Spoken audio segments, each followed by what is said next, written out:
دوربین نظارتی در چهارراه‌های مرکزی شهرک فرخار. بعد نصب آن رانندگان و پیاده‌گردان احتیاطکار شده‌اند و قاعده‌های حرکت را اندک رعایت می‌کنند. قبلا در اینجا کسی به چراغک راه اهمیت هم نمیداد. مقامات میگویند دوربین‌ها نه تنها برای ترتیبات مساعدت کرده‌اند، بلکه در افشای جنایت‌ها نیز کمک رسانده‌اند. چه معنی شما یادگیری ما دوام 2-3 متر می‌بینیم، اما خیلی می‌بینید. پورا همین کامرات تاتو می‌خرد، شبانه روز کار می‌کنه.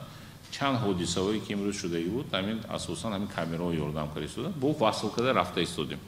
مصلحت کردی از ما دستگیری کردیم یادگیری که همین همه جا کامرا شود. یگان حادثه که امروز روی داد، شده شوی حادثه بی‌نیت وای میشه.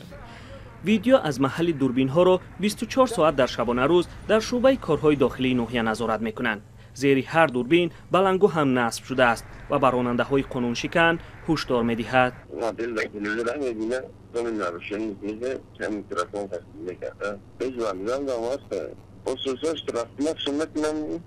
عین زمان ساکنان بیم دارند که جریمه‌ها بسیار بزرگ می‌شوند و مردمی که به سختی برای زندگی پول می‌یابند آنها را پرداخته نمی‌توانند. دوربین‌های نظارتی را در منطقه پیش از همه در فرخار و در 10 محله آن نصب کرده اند.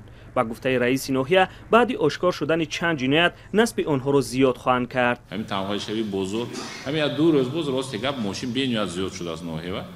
همین بزرگ هم تنهایی شوی نیست. یک طرفا ماندگی ماشین می‌دارد برنده می‌برد.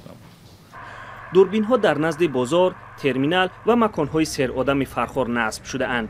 این تجربه را در دیگر شهر و ناحیه‌های منطقه هم استفاده می‌برند، از جمله در شهر کلاب و ناحیه وسیع. ممکن است در آینده این شهرها به طرح شهری به خطر وصل شوند که سال 2013 شرکت هواوی چین در دوشنبه به کار انداخت.